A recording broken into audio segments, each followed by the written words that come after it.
Bismillahirrahmanirrahim. Assalamualaikum warahmatullahi wabarakatuh. Waalaikumsalam. Puji syukur kepada Allah, selawat kepada Nabi yang mana pada hari berbahagia ini kita masih diberikan kesehatan umur panjang sehingga kita masih dapat berkumpul. Ya, selawat beriring salam sama-sama kita sajikan kehadiran Nabi besar Muhammad sallallahu alaihi wasallam. Baik, ibu-ibu semuanya, gimana kabarnya, sehat ya? Alhamdulillah sehat. Baik, ibu semuanya, pada pertemuan kali yang berbahagia ini, ya kita akan melanjutkan sesi ke-12 itu pada modul yang keempat pada pertemuan yang sebelumnya, ya. Maknanya lah kita akan melanjutkan sesi ini daripada hasil pertemuan yang sebelumnya. Baik, sebelumnya kita sudah membicarakan beberapa materi, ya, dan saya yakin bahwa ibu-ibu semua sudah mengaplikasikannya pada keseharian sehari-hari ibu-ibu, ya. Baik, pada kesempatan berbahagia ini, ya, kita akan mencoba melihat tentang apa itu eksploitasi terhadap anak, ya. Ibu-ibu tahu apakah itu eksploitasi? Belum ya? Baik, jikalau belum, ya, maka kita akan coba melihat dan memahaminya apa itu eksploitasi, ya. Ya, secara umum bahwa eksploitasi itu adalah penelantaran anak, ya. Kita menelantarkan anak kita. Menelantarkan anak di sini maknanya bahwa bisa dalam artian dalam tanda konteks positif dan negatif, ya. Tetapi yang bahwa kebanyakannya bahwa kita menelantarkan anak ini dalam konteks yang negatif, ya. Baik, coba kita lihat yang pertama tentang apa itu pengertian penelantaran anak, ya. Ya. Di sini dikatakan bahwa anak yang terlantar adalah anak yang karena suatu sebab orang tuanya melalaikan kewajibannya sehingga kebutuhan anak tidak dapat terpenuhi dengan wajar baik secara rohani, jasmani maupun sosial. Ini terdapat di dalam pasal 1 Undang-Undang 4 ini tahun 1979. Ini dia eksploitasi. Maknanya apa? Kita menelantarkan daripada anak kita. Apakah itu secara rohani, jasmani ataupun secara sosial. Ya, ini dia. Kemudian, mana contoh-contoh penelantarannya? Penelantaran itu bisa jadikan sebagai mengabaikan, bahasa lain itu mengabaikan. Apa contohnya? Ini dia. Yang pertama, tidak memberikan makanan yang sehat, aman dan bergizi. Makanya kemudian muncul kemudian bahwa kebanyakan anak Indonesia ini yang kemudian tidak sehat, banyak yang stunting, ya, kemudian perutnya buncit tetapi badannya kurus. Ini dikatakan kenapa terjadi? Karena kita tidak pernah memberikan makanan yang sehat, aman dan bergizi bagi anak kita, ya. Selanjutnya kita tidak pernah memberikan tempat tinggal dan pakaian yang layak. Kita tinggal di tempat yang kumuh, kita tidak pernah membersihkan daripada lingkungan rumah kita sehingga rumahnya di luarnya bagus, tetapi terkadang di dalam rumah kita, maaf kita bilang ini seperti kumuh, ya, tidak pernah kita bersihkan. Ini yang kedua. Yang kemudian yang ketiga, ini tidak pernah diberi waktu dan kesempatan untuk bermain. Kita menganggap kita membuat anak kita itu seperti di dalam penjara, padahal anak-anak itu kan butuh bermain, dia bergembira riang, tanpa kita harus membatasi daripada waktu luang yang memang untuk bermain. Tetapi yang harus kita batasi adalah waktu bermain. Di saat dia waktu bermain, maka kita biarkan dia bermain. Tetapi di waktu memang dia harus belajar, maka kita harus menemani dia untuk belajar. Termasuk tidak kita izinkan ke sekolah. Nah, ini lebih bahaya lagi. Maka kemudian seperti program daripada Pak Presiden bahwa ingin ada Indonesia ini anak Indonesia pintar. Bagaimana mau pintar kalau misalkan kita tidak pernah memberikan izin anak-anak untuk sekolah. Ya, ini dia. Ini antaranya contohnya banyak di sini. Ya, di sini banyak ini. Nah, ini dia banyak sekali contoh-contohnya. Baik, apa kemudian efek ataupun akibat daripada penelantaran ini? Ya, ini dia. Di antaranya adalah kemudian jika kita menelantarkan daripada anak kita, kemudian anak kita akan putus sekolah. Kenapa? Karena kita tidak pernah memberikan perhatian kepada anak kita. Kita mengabaikan, kita tidak pernah kemudian peduli kepada anak, sehingga ya anak kalaupun kita sudah kasih dia ke sekolah, kemudian kita tidak pernah peduli sehingga dia mengabaikan pada sekolah tersebut.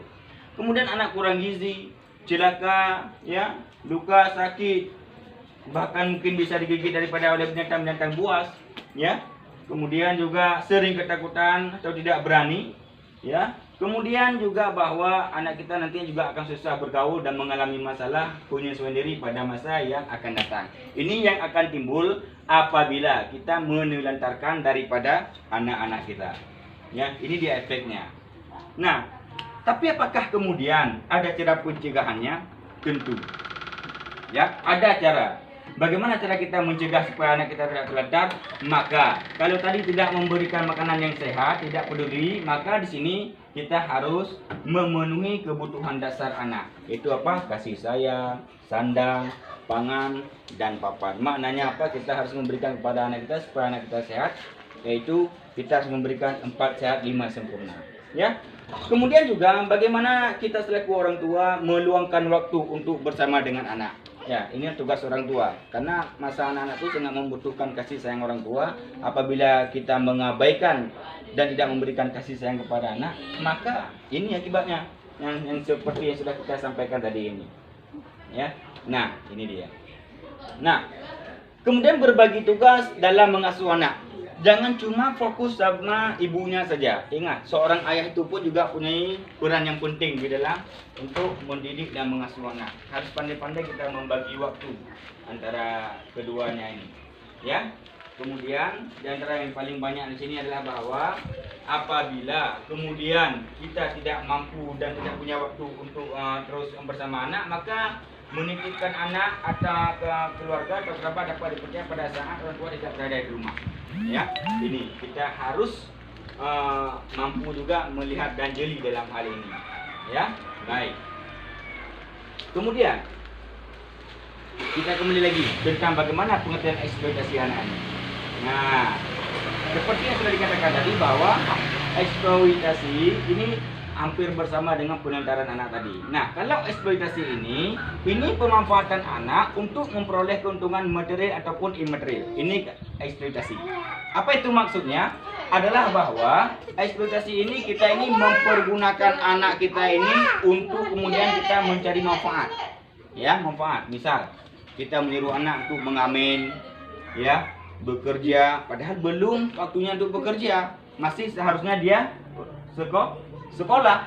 Ini dia, ya. Ataupun kita menjual anak kita. Ini terjadi di kota-kota besar. Menjual anak kemudian untuk mendapatkan uang, meraup uang, sehingga kita merasa materi sudah cukup. Tapi kemudian anak kita itu kita abaikan, ya. Ini dia.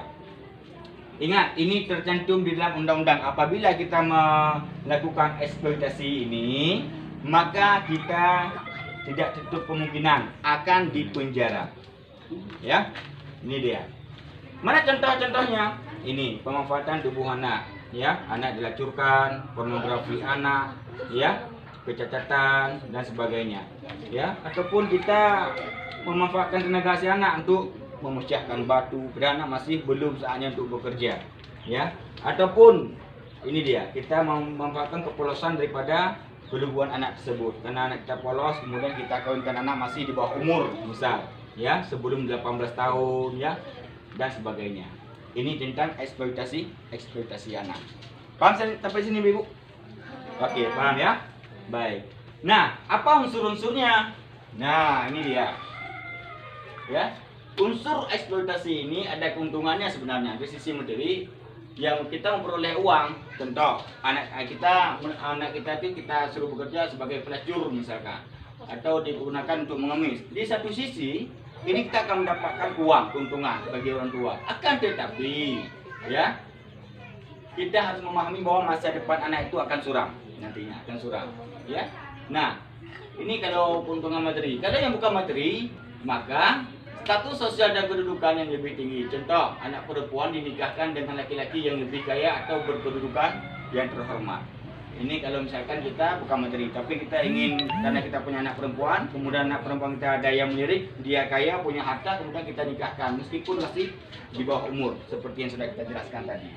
Nah, apa yang terjadi jika ini memang kemudian maka efeknya bahwa dari tindakan tersebut, anak akan putus sekolah, perkembangan fisik anak akan terganggu, ya, dan tentunya anak tidak akan punya masa depan, cita-citanya akan hilang. Nah, itu dia.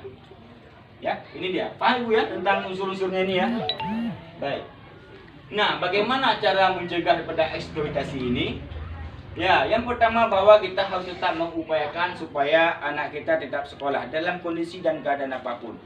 Ya, kita harus mengupayakan bagaimana supaya anak-anak kita tetap mau sekolah dan tidak menyuruh bekerja, mengganggu kegiatan bermain dan belajar. Ingat, anak-anak punya waktu bermain dan belajar. Ini kita betul-betul kita melihat dan membaginya. Ya, kemudian tidak membiarkan anak bersama orang dewasa tanpa pengawasan. Ingat, terkadang banyak orang anak-anak bergaul dengan orang dewasa, kemudian ketika pulang ke rumah banyak hal yang baru yang timbul yang dia dapatkan, kemudian terkadang itu memang bertolak belakang apa yang kita ajarkan di dalam keluarga kita. Ya, ini di antara beberapanya ini. Nah, maka kenalilah teman-teman mereka. Dengan siapa anak kita bergaul, dengan siapakah anak kita ini berteman, apa yang dia perbuat, kita harus pahami. Jangan sampai nanti terjerumus ke dalam hal-hal yang memang negatif. Ya, ini dia. Kemudian jangan lupa, jika memang kita punya anak, maka buatlah akta kelahiran anak. Ya, sekarang di sisi pemerintahan kalau kita tidak ada akta anak, maka itu tidak dianggap sebagai anak kita. Kenapa? Karena tidak ada akta, tidak kita masukkan ke dalam kartu keluarga kita. Ya, ini dia. Nah, apa manfaat daripada akta ini? Nah, ini dia manfaatnya.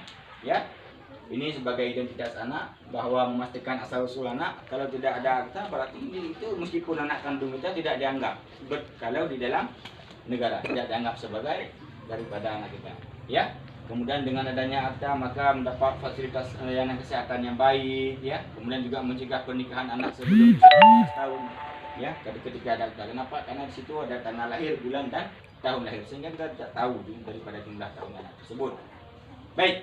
Nah, kemudian tentunya mendapatkan hak waris. Ya, sekarang hak waris ini memang lagi di kalau tidak ada akta maka akan sangat susah sekali mendapatkan hak waris karena dianggap bukan anak kita.